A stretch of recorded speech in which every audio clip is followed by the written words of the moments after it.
మీద ఏమాత్రం అవగాహన లేకపోవటం వల్ల, డ్రైన్స్ అంటే ఏమిటో పంట కాలువలంటే ఏమిటో తేడా తెలియకపోవటం వల్ల వరదొచ్చినప్పుడు మురుగునీటి వ్యవస్థని దాన్ని సరి చేసుకుంటే ఆ రోజుకైనా సరే, ఆ వారం రోజుల కాలంలో అయినా సరే డ్రైన్స్ మీద కాన్సన్ట్రేట్ చేసి యుద్ధ ప్రాతిపదిక మీద దానికి కంటింజెంట్ ఫండ్ ఉంటుంది, ఆ ఫండ్ను తీసి వాటితోటి కనుక డ్రైన్స్ అన్నా బాగు చేస్తుంటే ఈ ప్రాంతాలు తీర ప్రాంతాల్లో ఉన్నటువంటి వరి పొలం ఇంత దెబ్బతినేది కాదు.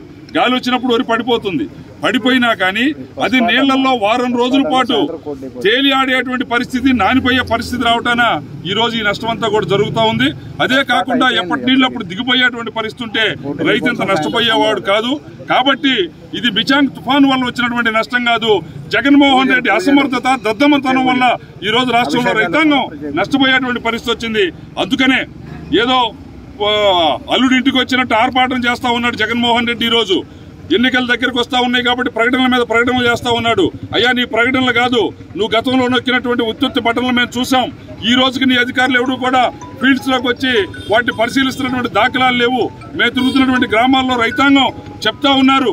ఈ రోజు తెలుగుదేశం పార్టీ నాయకత్వం, ప్రజా సంఘాలు, రైతు సంఘాలు వీళ్ళు మాత్రమే తిరుగుతా ఉన్నారు. ప్రభుత్వం ఎక్కడ రాలేదు. రావాల్సింది మీరు, ఆదుకోవాల్సింది మీరు. ప్రభుత్వం నుంచి దీనికి డబ్బులు కేటాయించాలి. దీనికి సంబంధించి మేము ప్రభుత్వాన్ని ఒకటే డిమాండ్ చేస్తా ఉన్నాం. ఇది ప్రకృతి వైపరీత్యాన్ని నివారించడంలో, నిలువరించడంలో, ఆ సందర్భంలో రైతాంగానికి అవసరమైనటువంటి సహాయక చర్యలు తీసుకోవడంలో ఈ ప్రభుత్వం విఫలమైంది. కోసి రోడ్డు మీద పోసిన ధాన్యాన్ని ఎత్తుకెళ్ళటానికి నీకు సర్వర్లు పనిచేయవు, GPS పనిచేయదు, ఆన్లైన్ పనిచేయదు, లారీలు రావు. ఎక్కడా కూడా ఆర్బీకే నుంచి సరిగ్గా ధాన్యం తీసుకోపోవటం వల్ల రోడ్లపైన ధాన్యం కూడా తడిచిపోయి మొక్కెత్తిపోయినటువంటి పరిస్థితి ఉంది. గోతాల్లో ధాన్యం తడిచిపోతా ఉన్నటువంటి పరిస్థితి ఉంది. ఇదంతా కూడా ప్రభుత్వం సరి చేసుకోవాలి. తక్షణం రైతాంగాన్ని ఆదుకోవాలి. దానికోసం రాబోయే రోజుల్లో కూడా ఏదో పెద్ద ఎత్తున నేను ఇస్తానని చెప్పి మాట చెబితే కాదు, రైతాంగాన్ని ఉదారంగా మానవత్వంతో ఆదుకోవాలి.